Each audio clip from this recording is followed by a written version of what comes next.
You don't wake up one day and decide to be broken.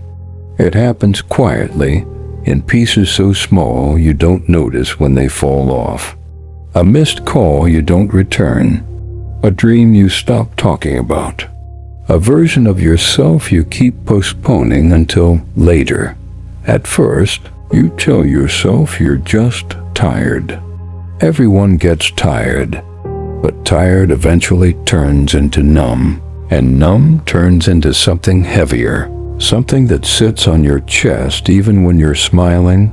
My name is Daniel, and if you're listening to this right now, there's a good chance you feel the way I did, like something inside you cracked, and no one else heard the sound. I used to believe broken people looked a certain way, sad, messy, obvious. I was wrong. Broken people often look like they're doing fine. They show up. They reply texts with "I'm good." They laugh at the right moments. They even encourage others.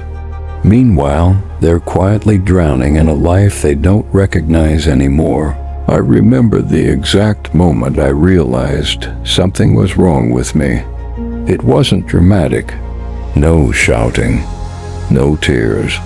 I was standing in front of my bathroom mirror one morning, brushing my teeth, staring at my reflection, and suddenly it felt like I was looking at a stranger who'd stolen my face.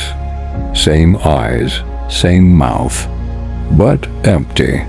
Like someone had moved out and forgotten to leave a note. I was 34 years old. On paper, I was doing okay. Stable job. Rent paid. No major scandals. People would have called my life fine, but fine is a dangerous word. Fine is where dreams go to suffocate quietly. That morning, I asked myself a question I hadn't dared to ask in years. When did I stop feeling like myself? The answer didn't come immediately. It came in memories. Small ones. The kind you usually ignore. I remembered being 19, sitting on the roof of my parents' house at night, headphones on, telling myself I'd never live a small life. I remembered writing goals in a notebook I no longer owned. I remembered the fire I used to feel just thinking about the future. Somewhere along the way, I traded that fire for safety. And safety, I learned too late, can be another kind of cage. The day went on like any other.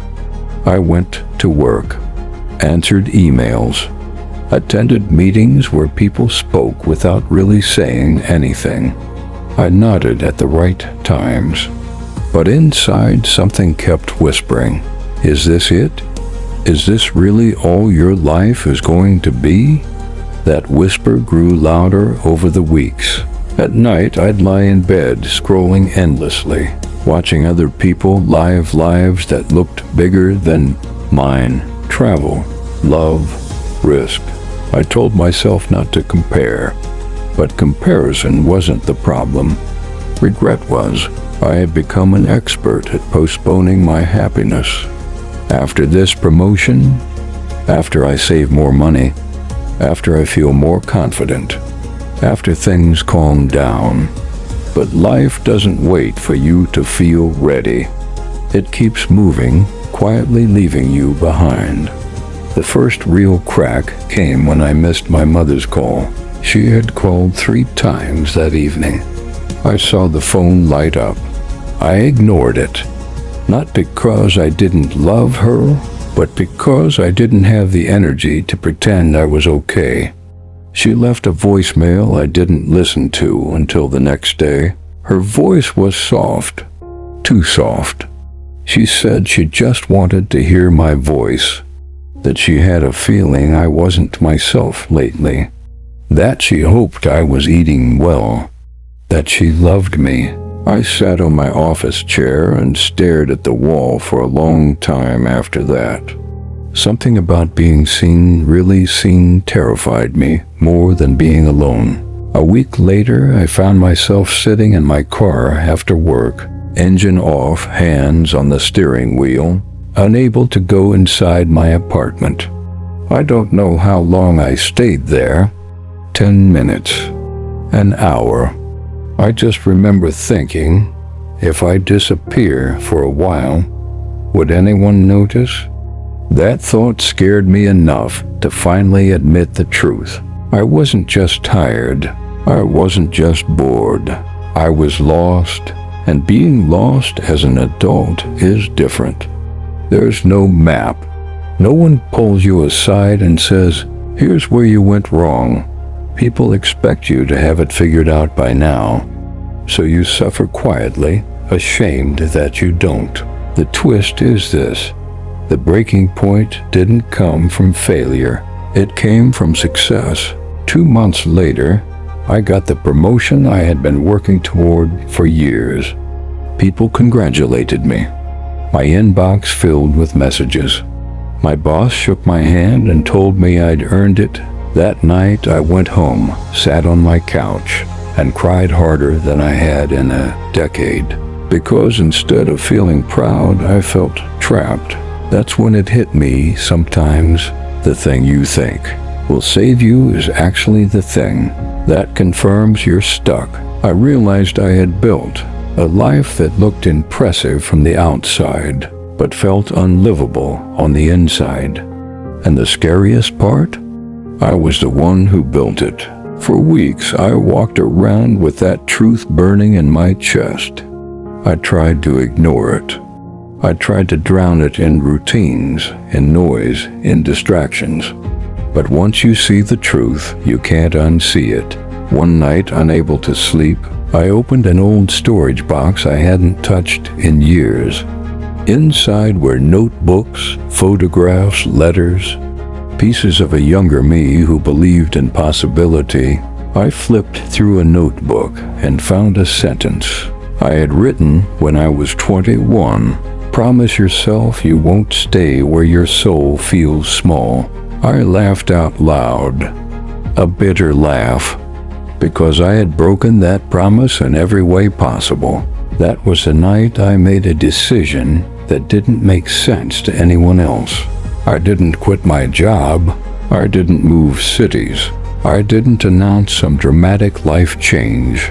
I simply stopped lying to myself. The next morning I looked at my reflection again.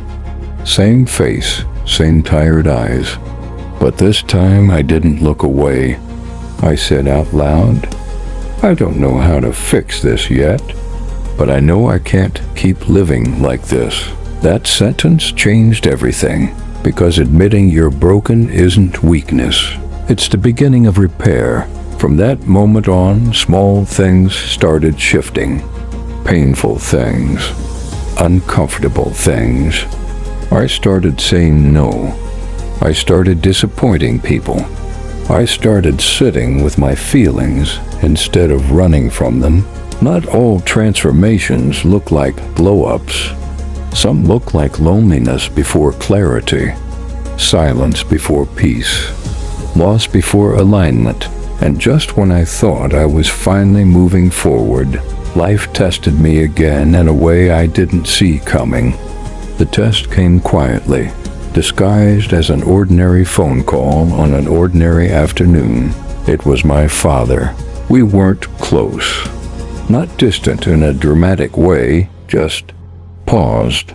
Years of unsaid things sitting between us like furniture. No one wanted to move.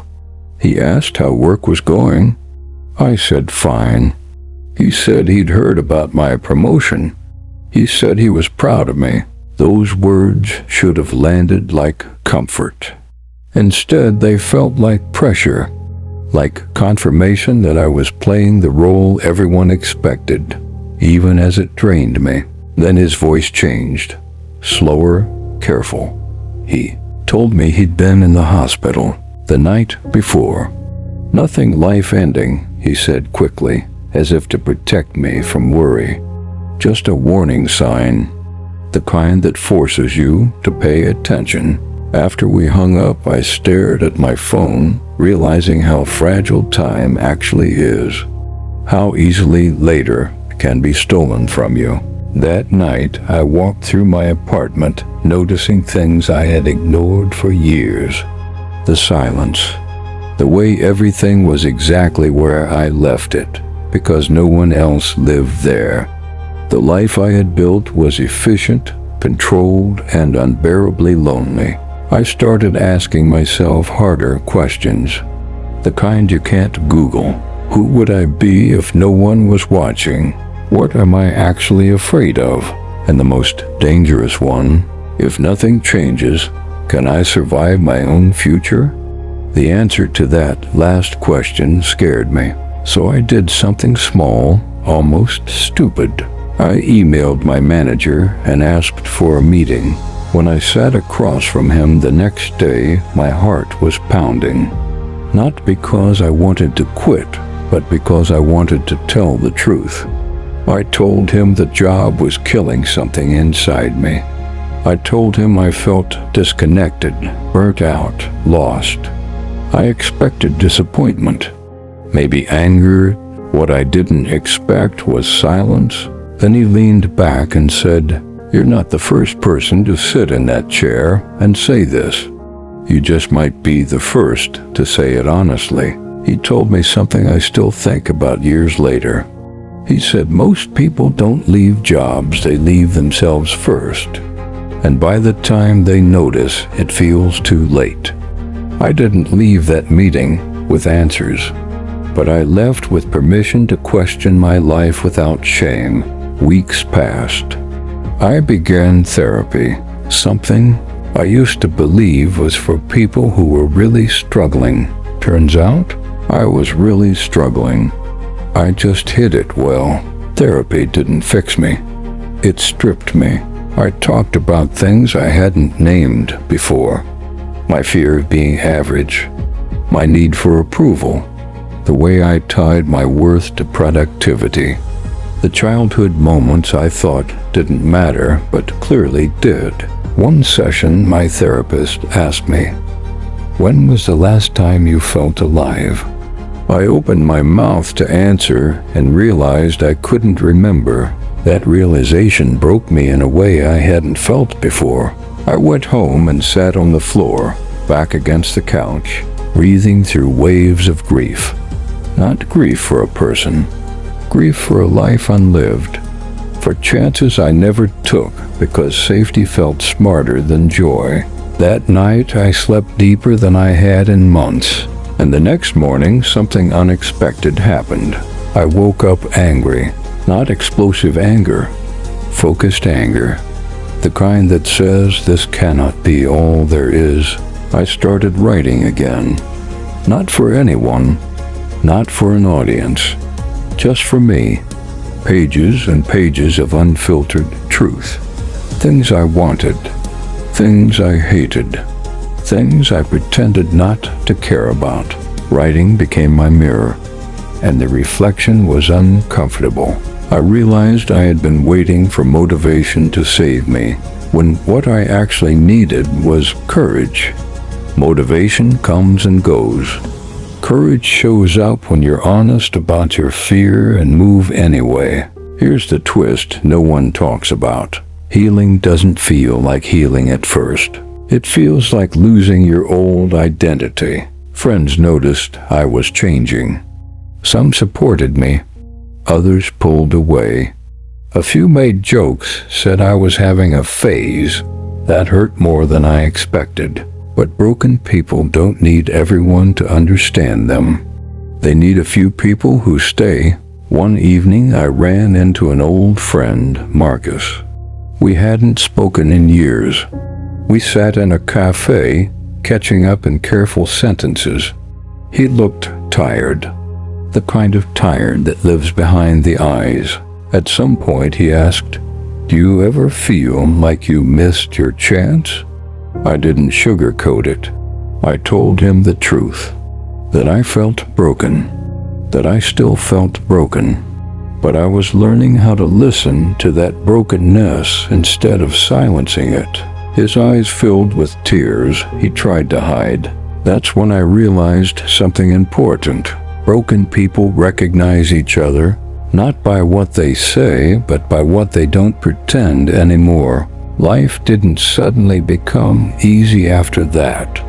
In fact, it got harder. I started making changes that scared me. I turned down projects that didn't align. I explored paths that felt uncertain. I sat with discomfort instead of escaping it. Then came another plot twist. 6 months after my promotion, the company announced restructuring. Departments merged. Roles changed. My position, the one I cried over, was eliminated. The old version of me would have panicked. Felt like a failure. Scrambled to prove my worth. Instead, I felt calm, not because it didn't hurt. It did, but because I finally trusted myself enough to believe I would survive the unknown. I walked out of that building for the last time, sunlight hitting my face, and for the first time in years, I didn't feel like I was running late for a life that wasn't mine. What followed wasn't instant success. It was uncertainty. Freelance work, rejections, doubt creeping back in at night. But here's the difference. I was no longer numb. I felt fear, yes, but also excitement, curiosity, hope. I was awake again. Months later, my father had another health scare. This time, I didn't ignore the call. I flew home, sat with him, talked about things we had avoided for decades. There were tears, apologies, forgiveness. That didn't fix the past, but softened it. Time, I learned, doesn't heal everything. Presence does. Somewhere along this journey, I stopped asking when life would make sense. I started asking how I could be more honest inside it. If you're listening to this and you feel broken, hear this carefully. You are not broken because you're weak. You're broken because you've been strong for too long without rest, without truth, without alignment. Brokenness is not the end. It's the signal that something inside you is asking to be seen. And the moment you stop fighting that feeling, the moment you listen, everything begins to change. The strange thing about choosing yourself is that life doesn't applaud when you do it. There's no background music, no dramatic confirmation that you made the right choice. Most days it feels quiet, almost suspiciously quiet. And in that quiet, your old fears start negotiating with you again. A year passed. On the surface, my life looked less impressive. No big title. No steady paycheck that made people nod in approval. I downsized my apartment, sold things I didn't need, learned how little I actually required to survive. But inside, something else was growing. Something steadier than confidence. Trust. Trust in my ability to adapt. Trust in my voice. Trust that even if I failed, I wouldn't abandon myself again. Then life introduced me to a version of pain I hadn't prepared for. Marcus died. No warning. No long goodbye. A sudden accident that split time into before and after. I remember getting the call and feeling the world tilt. This was the man who had asked me if he missed his chance. The man who finally admitted he felt lost. The man who, just weeks earlier, had told me he was thinking about changing his life. At his funeral, I stood among people who loved him, listening to stories of who he had been for them. And all I could think was how many people die while still alive. How many dreams are buried quietly because fear felt safer. Grief does something brutal and honest. It strips away your excuses. After Marcus, I stopped waiting for clarity before acting. I started acting in spite of confusion. I reached out to people I had drifted from. I told the truth more often, even when my voice shook. I took risks that didn't make sense on paper, but felt right in my chest. One of those risks was saying yes to a project I felt wildly unqualified for. A friend needed help building something meaningful. I almost said no. The old script started playing. You're not ready. You'll embarrass yourself. Stay where you are. But something in me remembered standing by a coffin thinking he thought he had more time. So I said yes. I failed at parts of it. Learned the rest. Stayed up late questioning myself. But I also felt alive in a way I hadn't since I was young. Not because I was winning, but because I was trying honestly. Another twist came when I ran into someone from my past, Elena. She was someone I loved once. In the way you love before life teaches you how complicated people are. We had ended years ago, quietly, mutually, because neither of us knew how to fight for what we wanted back then. We met by accident in a bookstore, the kind of coincidence that feels scripted. We talked, carefully at first, then openly. She told me she had gone through her own breaking, burnout, divorce. Starting over, there was no instant reunion, no romantic miracle. Just two people acknowledging who they had been and who they were becoming, and that mattered more than any fairy tale ending. Being broken taught me this.